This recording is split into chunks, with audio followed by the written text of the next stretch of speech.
Hello everyone, first of all good afternoon to all of you. जैसा कि आप सभी स्क्रीन पर देख पा रहे होंगे, आज हम बात करेंगे, आपके सब्जेक्ट रहेगा डीएलएड फर्स्ट सेमेस्टर का शिक्षण अधिगम के सिद्धांत। 50 मार्क्स का आपका पेपर है, काफ़ी स्कोरिंग पेपर है आपका। और लास्ट वीडियो में मैंने कवर करा दिए हैं आपके 55 तक के क्वेश्चन। लघु उत्तरीय प्रश्न हमारे चल रहे हैं, 56 पर हम लाइक कर रहे हैं इस टाइम।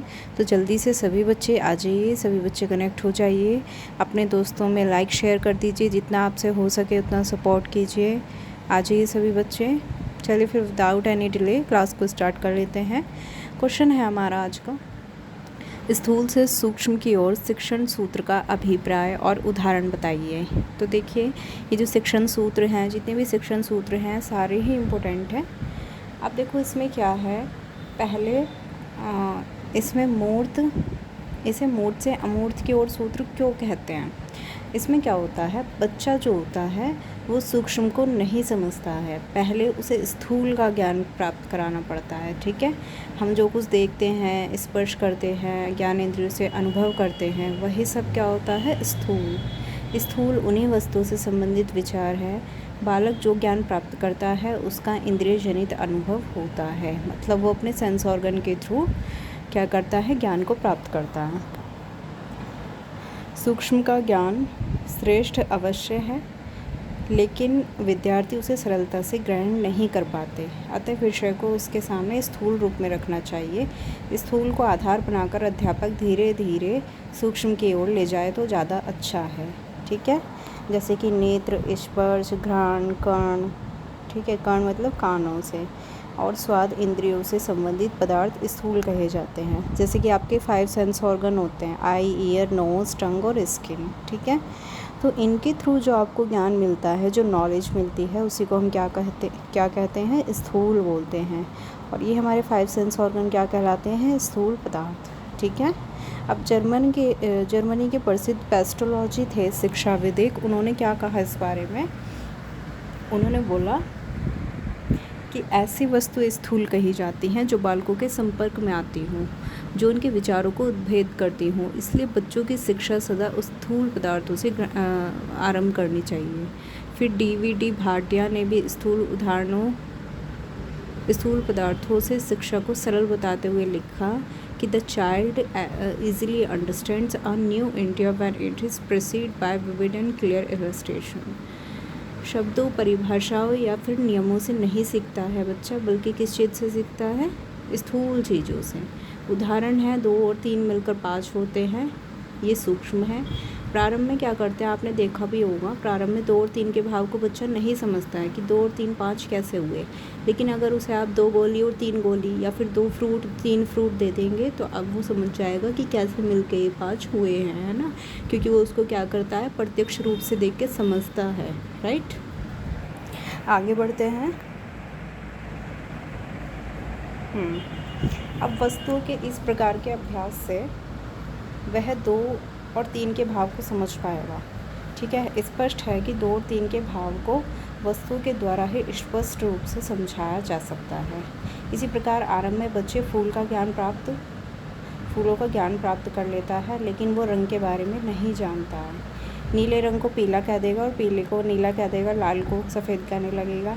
लेकिन रंग बिरंगी वस्तु को देखते देखते उसे रंगों का ज्ञान हो जाता है। जब वो चीज़ों को आप अगर उसे सिखाएंगे कि आपके हेयर किस कलर के हैं, तो बोलेगा, है ना, आप बताएंगे उसे कि ब्लैक कलर के हैं, तो वो इस तरीके से चीज़ों को जब प्रत्यक्ष रूप से अनुभव करेगा तब ज़्यादा समझेगा। अब हम कह सकते हैं कि बालक के अनुभव में पहले स्थूल वस्तु आती है, उसके बाद निरीक्षण और प्रभावों से भावों की उत्पत्ति होती है। समझ में आ रहा है आप सभी को यहाँ तक? क्यों भाई, समझ में आ रहा है? अगर तो जल्दी से बताइए मुझे।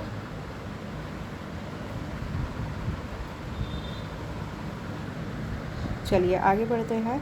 अब हम कह सकते हैं कि बालक के अनुभव में पहले स्थूल वस्तु आती है, उसके बाद निरीक्षण और प्रयोग के भावों की उत्पत्ति होती है। भूगोल पढ़ाने के लिए कि नदियों आदि प्रकरण क्या होता है, टॉपिक। ठीक है, टॉपिक में चित्र और मॉडल का यूज़ ठीक होता है।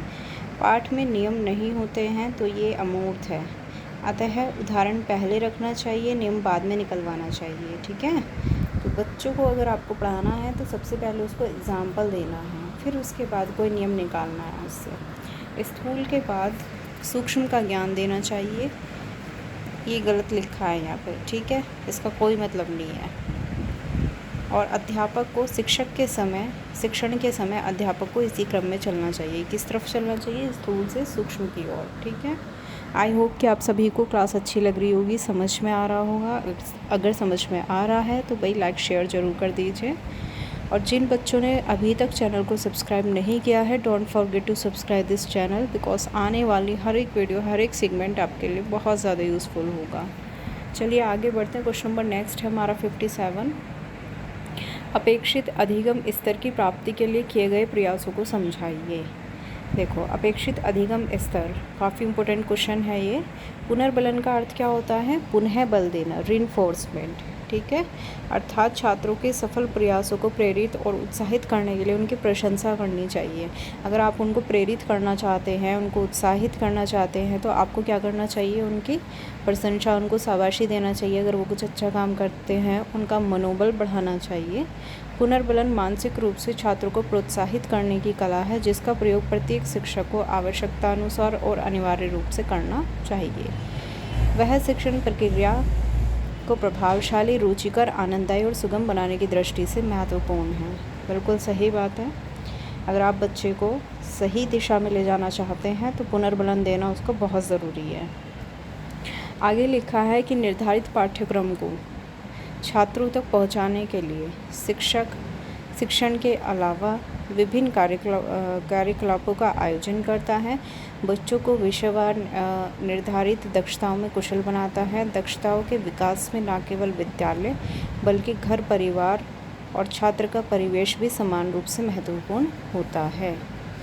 जिन छात्रों की सामाजिक और पारिवारिक पृष्ठभूमि शैक्षिक दृष्टि से ठीक है, उनके अभिभावक बच्चों के प्रति जागरूक हैं, उन बच्चों में शैक्षिक दक्षताओं के विकास में सरलता रहती है। विद्यालय और कक्षा कक्ष में पुनर्बलन प्रदान करने का मुख्य कार्य शिक्षक का होता है।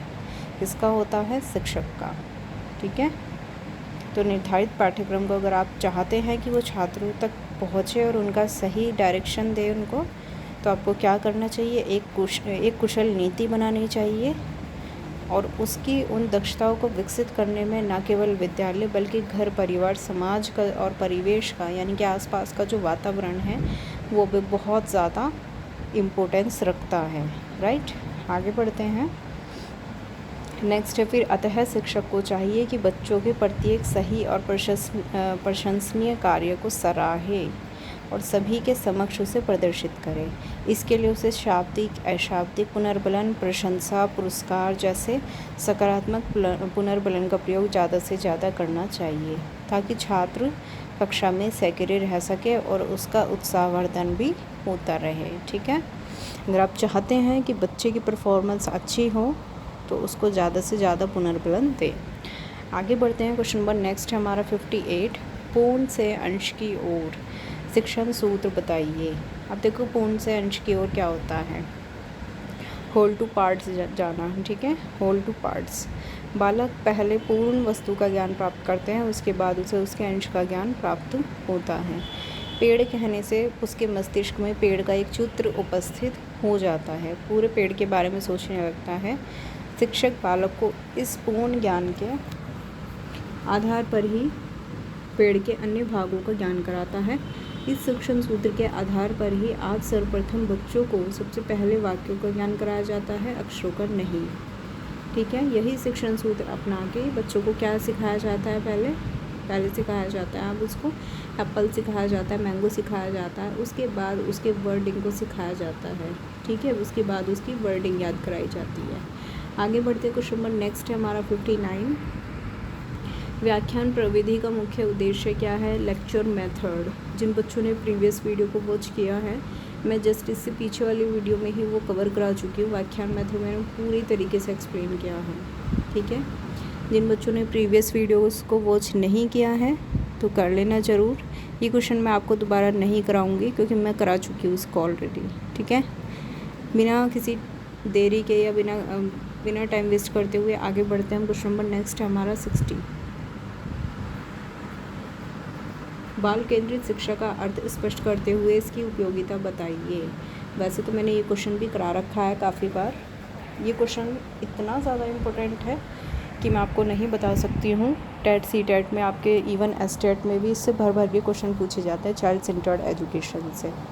ठीक है, चलिए बता देती हूँ मैं आपको। देखो इसमें क्या है, प्राचीन काल में जो शिक्षा हुआ करती थी वो शिक्षक केंद्रित थी, है ना। टीचर उसका मेन पॉइंट हुआ करता था, सेंटर पॉइंट हुआ करता था एजुकेशन का। शिक्षक चाहता था कि उसी प्रकार की शिक्षा वो दे कि जो सिर्फ़ और सिर्फ टीचर सेंटर्ड हो। बालक की अपेक्षा पाठ्यक्रम पर ज़्यादा महत्व दिया जाता था, है ना। होता था ना ऐसा ही, करिकुलम को ज़्यादा इम्पोर्टेंस मिलती थी। आप अपने दादा बाबा, अपने पापा से पूछना, ठीक है, उनके टाइम पे हुआ करती थी टीचर सेंटर्ड एजुकेशन।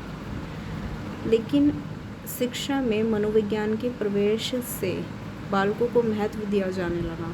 तब से साइकोलॉजी आई है एजुकेशन के क्षेत्र में, तो तब से बच्चों को इम्पोर्टेंस मिलने लगी है।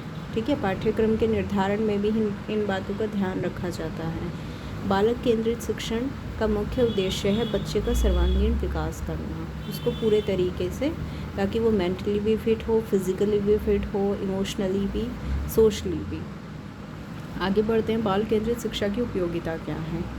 इस शिक्षण में शिक्षण का केंद्र बिंदु बालक होता है। इस विधि के अंतर्गत बालक की रुचि, क्षमता और प्रवृत्तियों को ध्यान में रखकर उसको शिक्षा दी जाती है। देखो इसमें क्या होता है, अगर हम पुराने टाइम से कंपेयर करें, प्राचीन काल में क्या हुआ करता था, जो टीचर था ना तो उसको बच्चे के इंटरेस्ट से कोई लेना देना था, है ना उसको उनकी कैपेबिलिटीज़ देखनी थी कि बच्चा किस लेवल का है, क्या कर सकता है।